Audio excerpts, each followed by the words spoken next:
Good morning, everyone, and welcome to the Sirius Report. My name is Ken Shorten, and as always, I'm here with Paul. And Paul, today we're going to take a look at some of the policies that President Trump is looking to implement to bring about his new golden age. Paul, as always, I want to thank you for being a part of the discussion. And what are some of the things you're seeing, especially both in policy and the economic data at the point?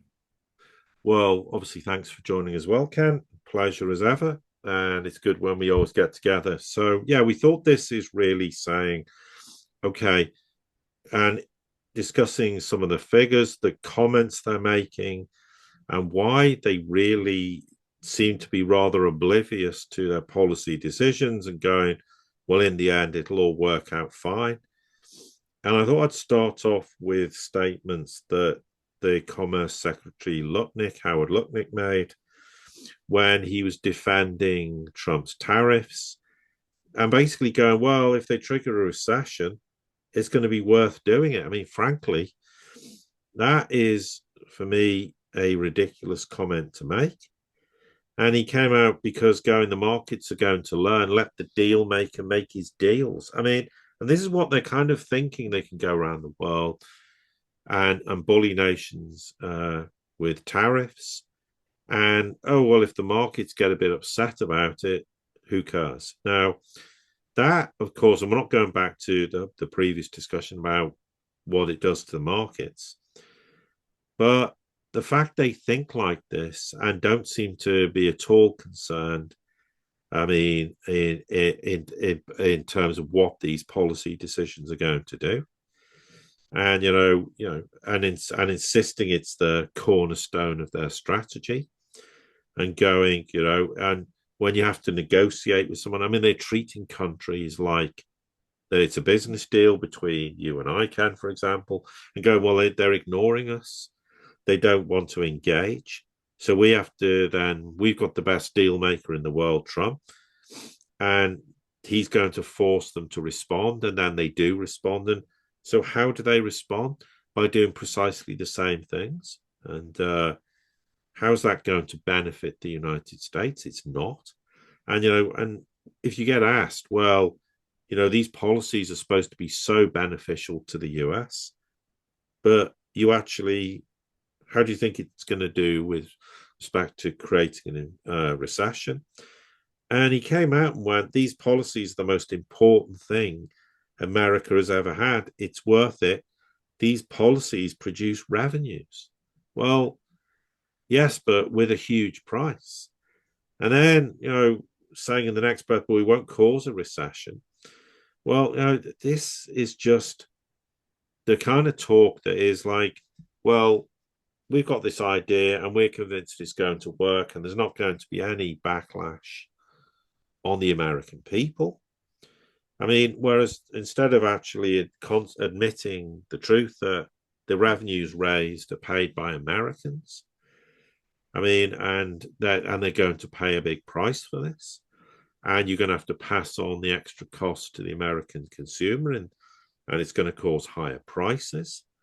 And it's worth noting there was a study done that found the US firms and American consumers bore pretty much all the cost of tariffs to the tune of over $110 billion during Trump's first administration. That was in the years 2018 and 2019.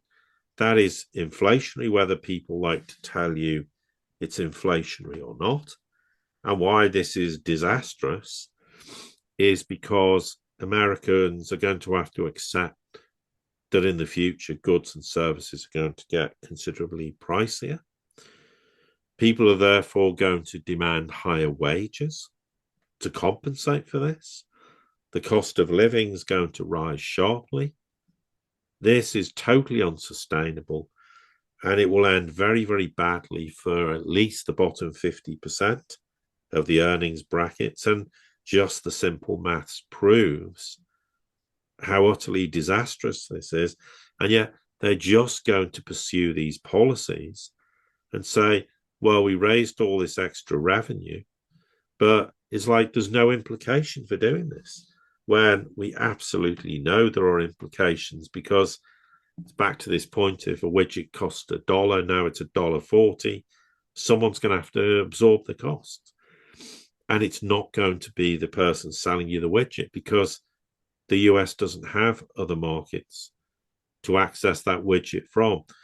And I'll park that there, because then I wanted to come on, Ken, to comments Besant made, which frankly are even more worrying with regards to this whole idea of we're making policy decisions that makes America great again. Yeah, and I'll premise this with really a serious question. What options do they have? They have allowed the system to become so corrupted, so indebted, so bankrupt that you either collapse yourself back to a second world country, or you try to do piecemeal shifts that are not small in nature, but large as in policy shifts. I'll give a great example. One of the things that's being touted for is getting the government out of GDP. Now, what do you mean getting the government out of GDP? We know that the majority of jobs that were done over the past number of years have been a combination of service jobs and government employment. So they're trying to get rid of the government employment. They're trying to get rid of the waste, fraud, and abuse through Doge. And then they're also talking about rejiggering the model, getting government spending out of GDP. Well, what does that do instantly? That will take the GDP number down by about 20%.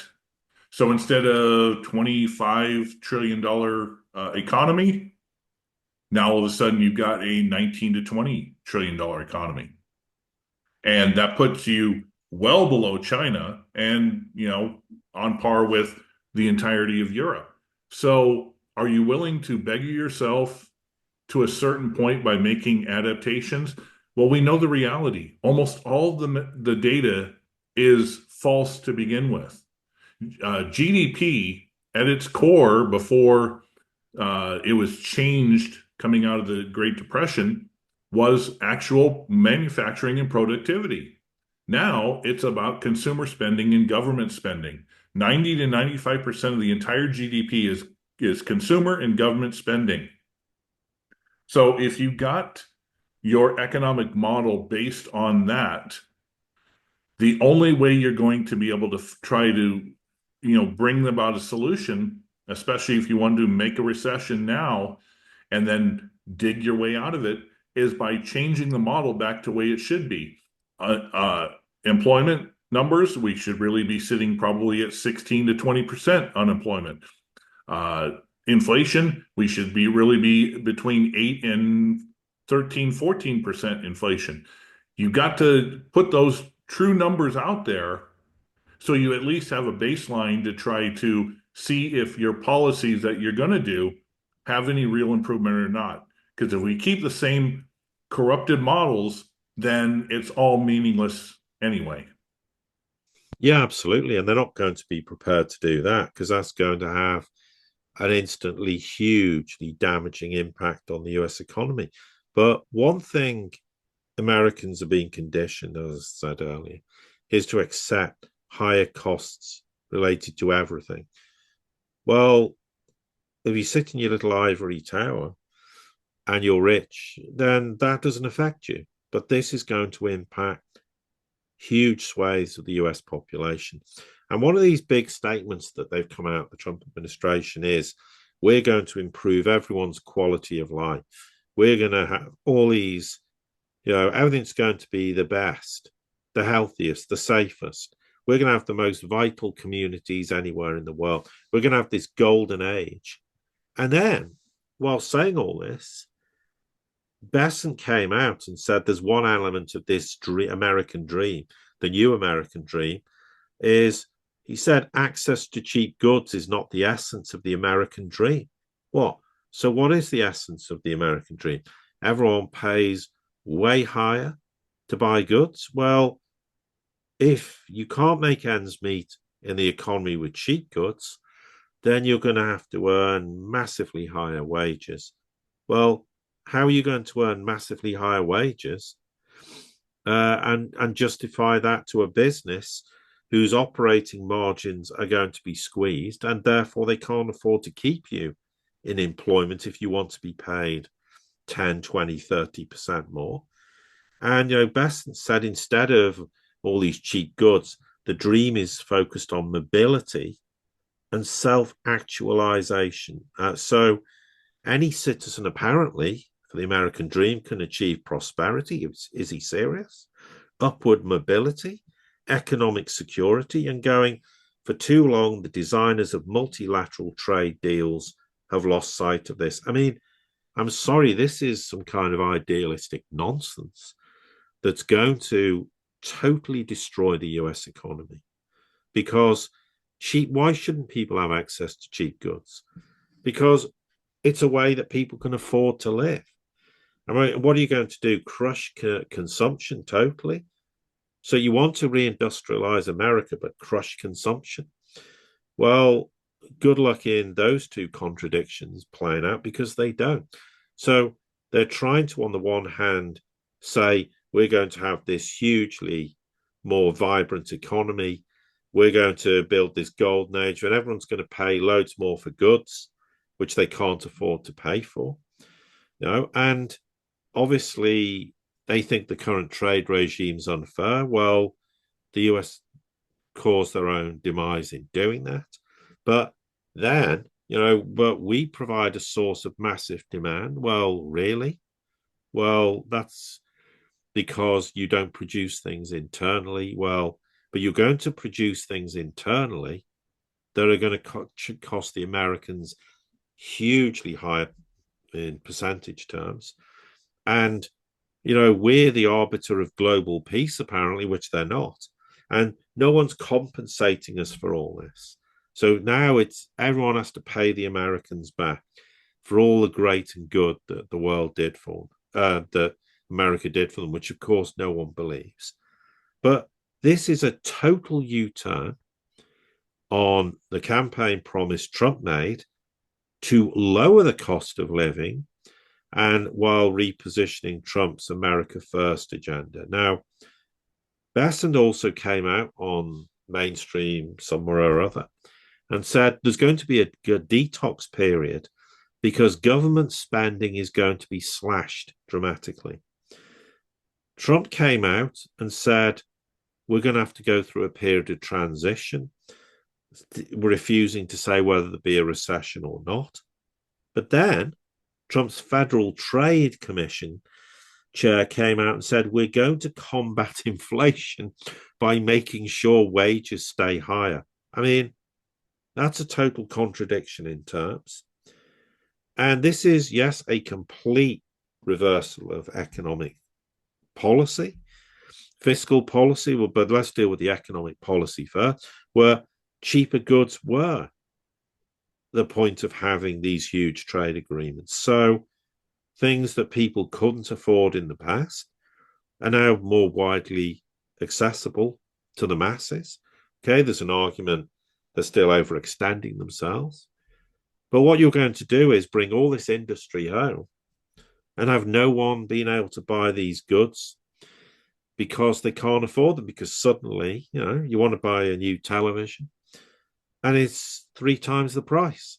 You want to buy new furniture in your home, it's 4 times the price.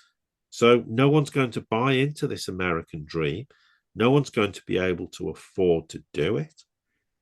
I mean, and the irony is, one of the things that got Trump reelected was because Americans were sick and tired of seeing this massive increase in the cost of living caused by all the inflation that came about during the pandemic years.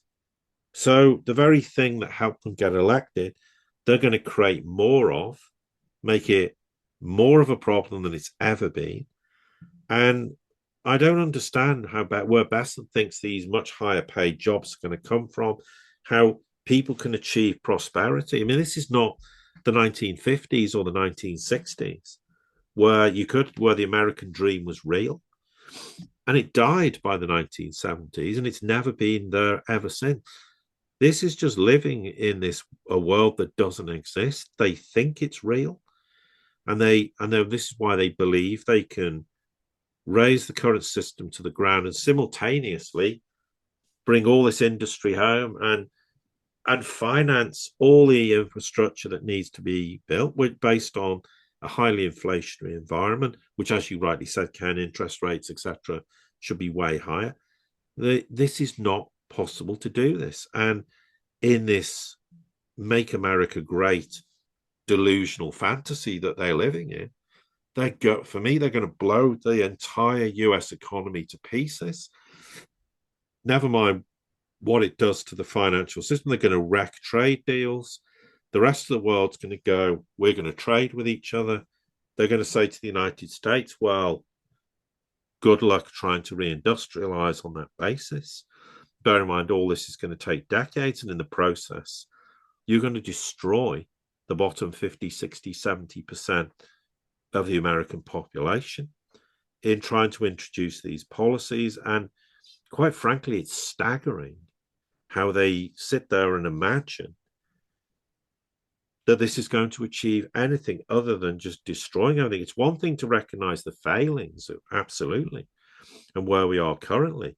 But to have this idea that you're going to somehow reindustrialize America, we're going to have all this protectionism, isolationism, everyone's going to exist in this lovely little bubble called the United States, and we don't need the rest of the world, is about as crassly naive as any statement I think I've ever heard in my life. And I don't say that lightly, because the United States cannot function as an ecosystem.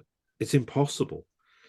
And the idea that it will in the future without an enormous problem, which is massive inflation, massive hiking cost of living, where basically the country becomes impossible to live, except for the rich or the extremely rich people who will be the only ones who will be able to function in that economy. What's going to happen to 200 million Americans who become destitute? Well, I don't think they're going to be too happy about this.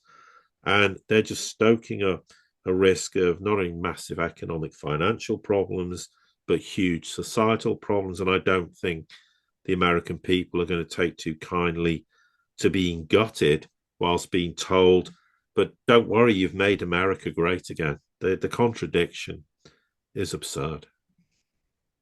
I'm going to play partial devil's advocate in this, because I think, for the very most part, you are correct in what they are saying, what they want to intend to do. At this current point in time, the way society is will be an absolute detriment rather than beneficial. The one thing I would just say is they've inherited a system that is decades in the making, that is not going to turn over overnight, despite the fact that they're trying their best to eliminate many of the problems. Give an example. They inherited the continuing resolution from Biden in September. Now one is starting in March. So the numbers of the deficit and the revenues from taxes is completely tied to the budget from the last Biden administration. So I don't put that under Trump. He's going to be going forward, of course, if Congress passes this thing. Cutting government spending in the, U.S. aid is nice, but he's going to have to go after the big ones. He's going to have to go after defense. He's going to have to go after the entitlements, etc. Now, when you were saying about improving people's ability, consumers to spend, well, it's come up that when they bring a balanced budget, they want to eliminate taxes for anybody making under $150,000. If you think about it, that's what the original income tax amendment was supposed to do, is the top 1% paid, 95, 96%, and the average person didn't pay any federal income tax to begin with. We're starting to see things, policies in that essence. He wants to, of course, make us energy efficient. He wants to bring agriculture back so everything's efficient. Now, it's a pipe dream, yes, but these are the policies they want to do. And unfortunately, when you take a look at the tariffs, let's look at reality. Uh, Many of the things that are sent over from Canada are tariffed upwards of 200 to 300%, especially agriculture. Then you take a look at the European Union. There are 207 different things that are imported to the US that are already have tariffs, as well as the amount of subsidizing that the European Union does for its own industry. So when it comes to this tariff trade war, it's not simply that Trump is pulling stuff out of his butt in this. Nations have been doing this for decades. However, the thing that most people got to realize is that it's benefited the US in the long run, because as long as we have the reserve currency, we need others to accept dollars and to buy our debt. So for the financialization and for the government, it's been a win-win. Now, however, honestly, the piper needs to be paid, and it's going to be painful for everybody across the board. And the question is, and you're posing it correctly, will these policies bankrupt the American people, or will they be a miracle that we just can't see, that they have some special crystal ball that they can see things we can't? Well, yeah, I would. I mean, everything you've said, you're right to say it, and it's a very valid point. I think the issue with all this, though, is that at the end of the day, if the United States wanted to remedy its problems, what it first needed to do was to learn to be trusted by the rest of the world, to bring all its military home, to stop meddling in every other country in the world, and to become a responsible custodian, as it was, to get trust in the US dollar, where every country was happy to trade with it, and then say, we have the basis of a solid currency. We can use that to our advantage in a cooperative way. Then we need to make friends with those who will invest in our country and help us rebuild, and do it in a measured way. And then they could do it in a way the rest of the world, because they'll have to do it with cooperation. But no, instead, they're trying to do the same thing in bullying the world into submission to do things the way they want to do, and haven't realized the reason they're in the mess they are now is precisely because they've been bullying the world, and the world's had enough. And when the world turned its back on the dollar, this was the inevitable outcome. And doing more of the same is, by definition, insanity. Now, yes, they might be able to in some way achieve some objectives. I could never say absolutely definitively they can do this, but as things stand, it's not humanly possible to do it, because it's like going, well, I'm going to demolish the house, and at the same time, I'm living in a brand new house. No, the house is demolished, and you're going to have to rebuild it, and you've got no money to rebuild it. So how are you, and once you've rebuilt it, then you might be in a position to then start attracting investors to try and redecorate the rooms in the bedroom or the kitchen or wherever. We're using a very simple analogy, but that's the predicament the United States finds itself in.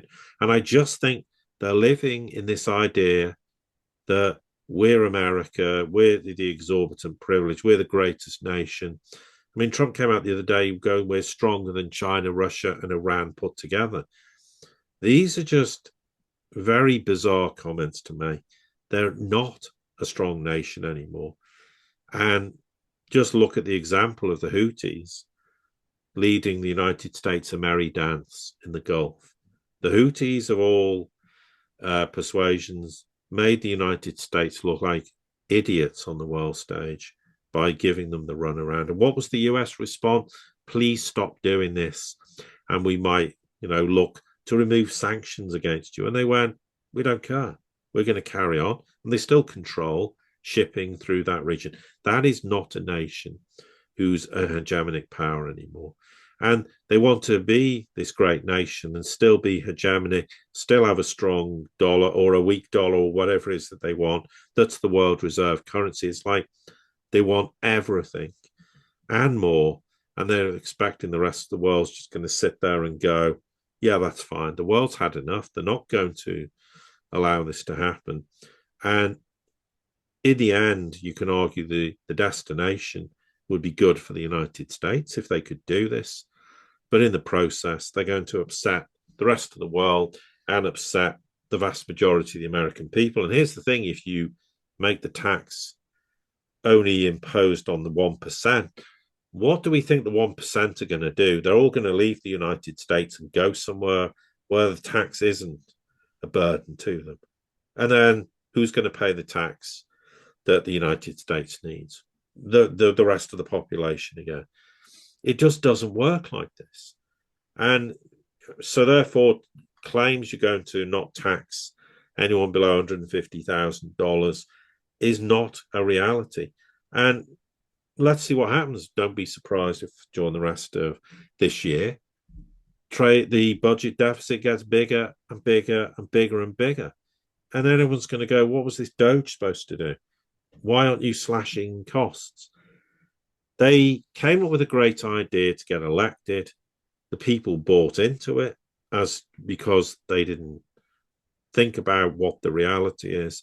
And when reality kicks in, which it most likely will do some point this year, then all of a sudden Trump will go from being a hero as a president to someone that the country will see in exactly the opposite way. And basically that would then be the end of his presidency.